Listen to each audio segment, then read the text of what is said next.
Kharkov is a beautiful yet brutal map that runs buttery smooth.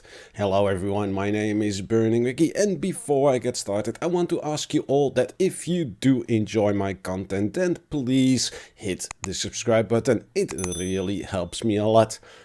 I have been playing a lot on the test server lately, and Kharkov is rapidly becoming one of my favorite maps to play. The map itself is very diverse. It has hills, valleys, small villages and wide open terrain. I only wish it was an actual city map, seeing as Kharkov in World War II was a very important strategic city, and it had millions of people living in it.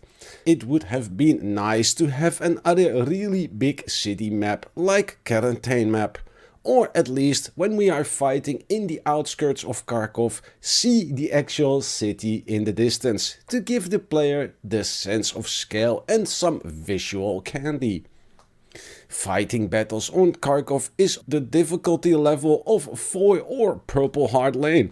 Big wide open map with some places to take cover. But unlike these maps, Kharkov does offer some great areas to engage the enemy in close combat. Especially the center of the map, which resembles a stretched out village, is a highly fought over area of strategic importance, because the team that can conquer and hold the center has a good chance of winning the game.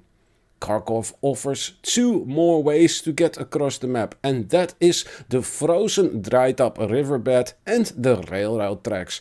I cannot recommend following the railroad track because one side is nothing but open terrain and you are an easy target for enemy snipers. On the other side are a bunch of farmhouses. If you decide to travel on the side of that map, I would choose to travel in between the farmhouses instead of following the train tracks. On the opposite side of the map we have a dried up frozen riverbed, which provides a reasonable cover for a squad to travel in. For almost the entire length of the river it is flanked by trees and bushes, which can provide some additional cover and concealment. But whichever way you choose to attack the enemy, it will be a hard fight, so be prepared for that. There are also a few trench systems that look absolutely amazing, but I wish there were a lot more of them and bigger ones.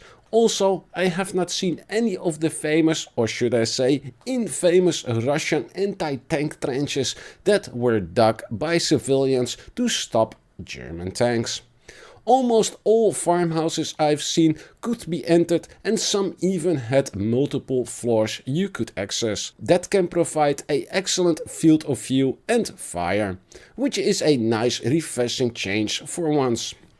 If you travel in a truck, tank or the new Jeep, I would suggest avoiding the farmhouse gardens as much as possible and stay in the riverbed or next to the railroad tracks. Then you will have at least the chance of not getting stuck. As always, it is a hit and miss what trees and fences and other obstacles you can drive through and which you can't. So I suggest to avoid them as much as possible until you get some more experience on the actual map. The new Flamethrower and Molotov weapons seem a bit useless on a map like Kharkov. This map has too many wide open spaces, but I have seen some players aim the flamethrowers through windows of farmhouses to clear them out very efficiently. Also, a Molotov cocktail thrown through a window does an excellent job of clearing out an enemy held house. I am glad to see Hell Let Loose dev team now adjusting both the flamethrower and the Molotov damage rate. These weapons are no longer an instant kill, and players now get at least a chance to put out the fire and bandage themselves. The screaming of a soldier whilst on fire is really horrific and terrifying, but also very cool at the same time, and I like the addition of these new weapons, but I feel they will be far more effective on a map like Quarantine, for example, where there is a much higher chance of close range combat. The flamethrower max spray limit seems to be about 20 meters, and I think that the Molotov cocktail can be thrown a little bit further than that. It is a bit weird that the Molotov cocktail can be selected already on fire and ready to throw. For the sake of realism and immersion, I would rather have seen a better system put in place for this.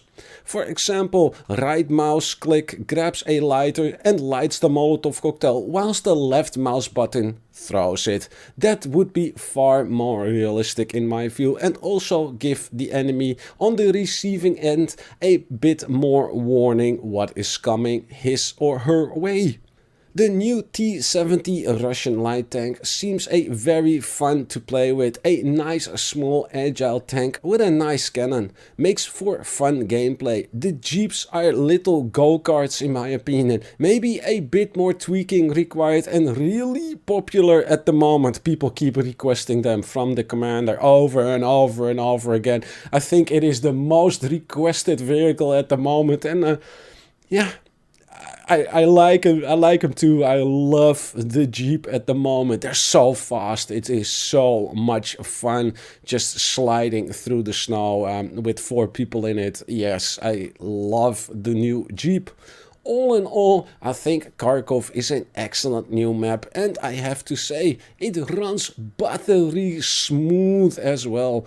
Although the FPS swing wildly like a drunk sailor on a Sunday morning in a bar, but I get between 70 and 180 FPS, which is by far the best and the most smooth experience of all maps that are currently in Hell Let Loose.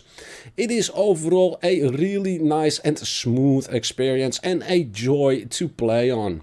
Let me know in the comments section how you guys feel about Kharkov and all the new updates to come. How is the FPS performance for your system, and what is your favorite thing being added in the new update? Don't forget to like and subscribe, join us on our Discord and follow me on Twitter. All the links are in the description. My name is Burning Wiki, and I will see you all next time.